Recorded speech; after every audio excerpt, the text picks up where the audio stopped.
Picture this. You receive a text message 3 days before a flood happens. You receive cash in your bank account directly so that you can buy stuff to prepare. You have enough time to move. This isn't science fiction. This is happening right now in Nepal. And we went there to study it. I'm Arushi, and I study how communities challenge traditional systems and build resilience. I'm Laura. I'm interested in human rights and international development, specifically migration and refugee studies. I'm Vedant. I use my background in consulting and data analytics to drive social impact. And I'm Kamal. I love using tech to help solve humanitarian challenges. Together, we're the Reach Alliance. First, to give you an overview of why we went to Nepal, it's important to recognize that the country's topography makes it highly vulnerable to natural disasters, a situation that has been worsening by climate change. Our research focuses on the Terai region, which suffers from severe flooding every year during monsoon season. Traditional disaster response is chaos, as relief is coordinated by a fractured group of stakeholders that range from high-ranking government officials to local field workers working for international aid organizations.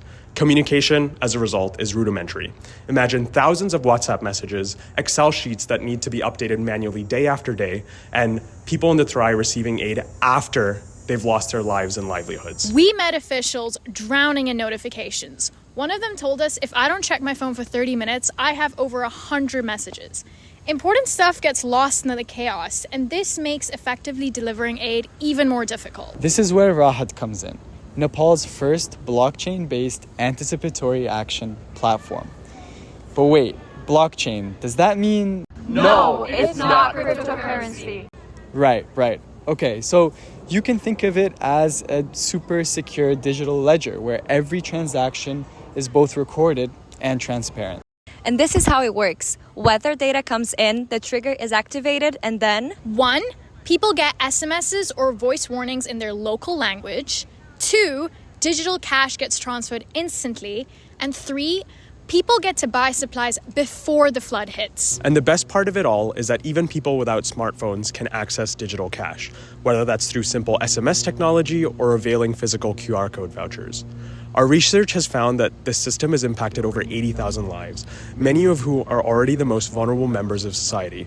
They are the hardest to reach. the shift in mindset is incredible. An officer told us something striking. Before, people saw themselves as victims waiting to receive aid. But now they say, we don't want to be victims in the first place. And importantly, for cash-strapped international aid and development organizations that may be worried about how expensive an innovative program like this might be, research shows that every dollar spent on anticipatory action yields a $30 saving in post-disaster damage and recovery costs. Anticipatory action is an incredibly cost-effective intervention. The platform works offline in most cases. It uses voice messages for those who can't read. But most importantly, it brings all stakeholders together onto one unified platform. Running digital financial literacy workshops in the local community is critical. Nepal is rapidly digitizing, meaning that poor digital literacy isn't the barrier we thought it would be.